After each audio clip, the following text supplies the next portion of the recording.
হাতে যদি এই রেখা থাকে, সেই জাতক জাতিকা বড় ধরনের লিভারের রোগ হয়ে থাকে। হ্যালো বন্ধুরা, আমার অ্যাস্ট্রোলজি চ্যানেলে তোমাদের অনেক অনেক স্বাগত। বন্ধুরা, আমি আমার চ্যানেলে রোজ হস্তরেখা বিচার করা শেখাচ্ছি। কিভাবে তোমরা হাত দেখা শিখবে বা কিভাবে তার জ্ঞান অর্জন করবে তা শেখাবার চেষ্টা করছি। আশা করি তোমরা নিজেরা এখন বুঝতে পারছো যে হস্তরেখা কিভাবে বিচার করতে হয়। হাতে যে আমাদের ছোট ছোট রেখা, প্রধান রেখা, এগুলো ফাংশন কি তোমরা সেটা আভাস পাচ্ছ, বুঝতে পারছো, জ্ঞান লাভ করতে পারছো। বন্ধুরা, আমি তোমাদের ডিটেলসে সূক্ষ্মভাবে গভীরে গিয়ে তোমাদের শেখাবার চেষ্টা করছি। এই বিষয়টা হচ্ছে বিশাল। একদিনে বন্ধুরা 2-4টে রেখা তার ফাংশন কি শিখে যেতে পারি না। এর জন্যে বন্ধুরা সময় লাগবে, ধৈর্য ধরতে হবে। আশা করি তোমরা জ্ঞান অর্জন করতে পারবে।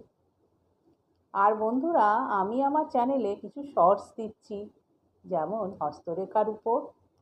আবার আমাদের রোজকার জীবনে কত রকমের সমস্যা আছে, আমাদের হাতে কত নেগেটিভ গ্রহ রেখা রয়েছে, আমাদের জন্মছকে কত নেগেটিভ গ্রহ রয়েছে, সেগুলো থেকে বেরোবার জন্যে আমি কিছু উপায় বলে দিচ্ছি।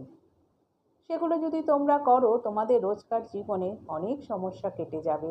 তোমরা ভাগ্যপথে বাধা কাটিয়ে উঠতে পারবে। বন্ধুরা, এগুলোর জন্য তোমাদের কোথাও যেতে হবে না, কোনো পয়সা খরচা করতে হবে না, কোথাও ভর্তি হতে হবে না এই হাত দেখা শেখার জন্যে বা এসব প্রতিকারের জন্যে। খালি আমার চ্যানেলটিকে সাবস্ক্রাইব করতে হবে।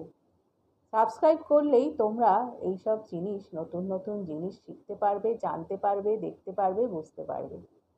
আর কি করতে হবে? আমার চ্যানেলটিকে লাইক করতে হবে, শেয়ার করতে হবে, কমেন্ট করতে হবে।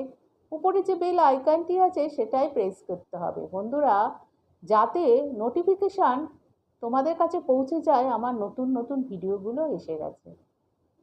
আর এই নতুন নতুন ভিডিওর মাধ্যমে তোমরা নতুন নতুন রোজ জিনিস জানতে পারবে, শিখতে পারবে। আর আমার কথাগুলো নিয়ে যদি তোমাদের মনে কোনো ডাউট তৈরি হয়, তাহলে বন্ধুরা আমি আমার ইমেল আইডিটি ডেসক্রিপশান বক্সে দিয়ে দিয়েছি, সেখানে গিয়ে একটা মেল ড্রপ করে দিও। বন্ধুরা, আমাকে তোমরা সাপোর্ট করো, এগিয়ে নিয়ে চলো, আমাকে উৎসাহ দাও। এর জন্য তোমাদের ভিডিওগুলো রোজ পুরোটা করে দেখতে হবে, মিস করলে চলবে না। তোমরা আমাকে উৎসাহিত করলে, সাপোর্ট করলে আমি রোজ নতুন নতুন ভিডিও তোমাদের কাছে নিয়ে আসতে পারি।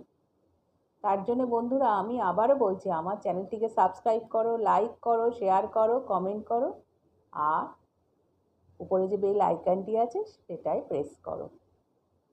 তাহলে বন্ধুরা চলো আজকে আবার আমরা হস্তরেখা বিচার করা শিখি। বন্ধুরা, আমরা নতুন রেখা স্বাস্থ্যরেখা নিয়ে আলোচনা শুরু করেছি। স্বাস্থ্যরেখা কি বলেছি কালকে, এই আয়ুরেখা থেকে উঠে বুধের ক্ষেত্র, এটা হচ্ছে বুধের ক্ষেত্র, এই বুধের ক্ষেত্র থেকে তো কোনো রেখা গিয়ে যদি মেশে, তাহলে সেটাকে স্বাস্থ্যরেখা বলা হয়। এটা আবার বিজনেস রেখাও আমরা বলে থাকি।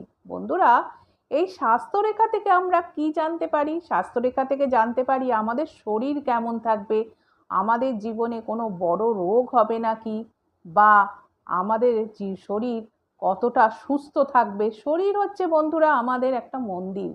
এইটা যদি আমরা জানতে পারি বা বুঝতে পারি, আভাস পাই যে আমাদের শরীরে এই রোগ বাসা বাঁধতে পারে, এই রোগ আমাদের হতে পারে, আগাম যদি জানতে পারি, তাহলে বন্ধুরা আমরা অনেকটাই সতর্ক হতে পারবো। বন্ধুরা, জ্যোতিষশাস্ত্র হচ্ছে একটা অঙ্ক।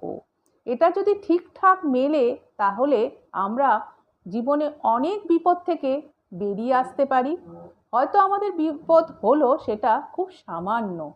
আর বন্ধুরা, আমরা এই বিপদ থেকে যেমন বেরিয়ে আসতে পারবো, তেমন আমরা সুস্থ থাকতে পারবো বা সেই বিপদটাকে আটকাতেও পারবো। তাই বন্ধুরা, কখনো ভাববে না যে জ্যোতিষশাস্ত্র একটা বুজরুকি বা মিথ্যা। ঠিকঠাক প্রেডিকশান হলে, ঠিকঠাক অঙ্ক মিললে তোমরা ঠিক তোমাদের বিপদ কাটিয়ে উঠতে পারবে। তাহলে বন্ধুরা চলো স্বাস্থ্যরেখা নিয়ে আজকে আবার শিখি। ধরো আয়ুরেখা থেকে একটা রেখা এরকম কাটা, এইরকম দাঁত, এইরকম দাঁত, এইরকম দাঁত, বা আর একটু সোজা গেল, আবার একটু দাঁতের মতন, আবার একটু দাঁতের মতন। মানে এটা আমি একটু স্পষ্ট করলাম, স্পষ্ট করে পেন দিয়ে হয়ে যাচ্ছে মোটা। মোটা হবে না বন্ধুরা, এই যে দাঁত দাঁত মতন উপরে উঠছে, ভাঙা ভাঙা ভাঙা মতন, এটা আবছা হবে। মানে তুমি যখন হাতে দেখবে, দেখবে মোটা নয়, একদম মোটা লাইনের মতো, মানে একদম ডিপ এরকম মোটা নয়, আচ্ছা এরকম লাইন আয়ুরেখা থেকে উঠে বুধের ক্ষেত্র দিকে গেছে। এটা একেবারেই ভালো নয় বন্ধুরা। আমি বলেছি কোনো রেখা ভাঙা হলে, কাটা হলে সেটা কখনো ভালো ফল দেয় না, সেটা ভাগ্যরেখার ক্ষেত্রেই হোক, যে কোনো রেখার ক্ষেত্রেই হোক। তাহলে এই রকম যদি রেখা কোনো জাতক জাতিকার হাতে থাকো, সেটা খুবই খারাপ। জানতে হবে সেই জাতক জাতিকার লিভারের বড় ধরনের রোগ হতে পারে, বা পেটে কোনো ইনফেকশন তৈরি হতে পারে। তাহলে বন্ধুরা আমরা এই ধরনের স্বাস্থ্যরেখা শিখলাম। এবার আরেকটা স্বাস্থ্যরেখা তোমাদের আমি বলছি বন্ধুরা। ধরো কোনো স্বাস্থ্যরেখা এরকম ধরো সোজা উঠছে, এরকম স্বাস্থ্যরেখা উঠলো, কিন্তু অন্য কোনো রেখার দ্বারা, ধরো একটা কোনো রেখা, ধরো এখান থেকেই ধরো চন্দ্র থেকে একটা রেখা সেরকম কেটে দিল, আবার একটা ধরো আয়ু রেখা থেকে কোনো নিচের দিকে রেখা যাচ্ছে এরকম কেটে দিল। মানে বিভিন্ন টাইপের রেখা এসে যদি এরকম কেটে দেয় বন্ধুরা, যেখান থেকে হোক বেরিয়ে এরকম কাটা কাটা যদি থাকে, এটাও শুভ ফল দিয়ে থাকে না বন্ধুরা। এই রেখা যদি থাকে, এখানেও লিভারের রোগ দেখাবে বা পেটের কোনো রোগ দেখাবে, স্বাস্থ্যহানি হবে, মাঝে মাঝেই সে অসুস্থ হয়ে পড়বে। এই রকম যদি কোনো স্বাস্থ্যরেখা অন্য রেখার দ্বারা কাটা হয়, তাহলে তার পেটের রোগ বা লিভারের রোগ বা স্বাস্থ্যহানি হবে, মাঝে মাঝেই সে জীবনে অসুস্থ থাকবে। তাহলে বন্ধুরা আজকে আমরা স্বাস্থ্যরেখা নিয়ে শুনলাম, কালকে আবার এই নিয়ে আলোচনা কন্টিনিউ করব। আজ আসি, কালকে আবার কথা হবে।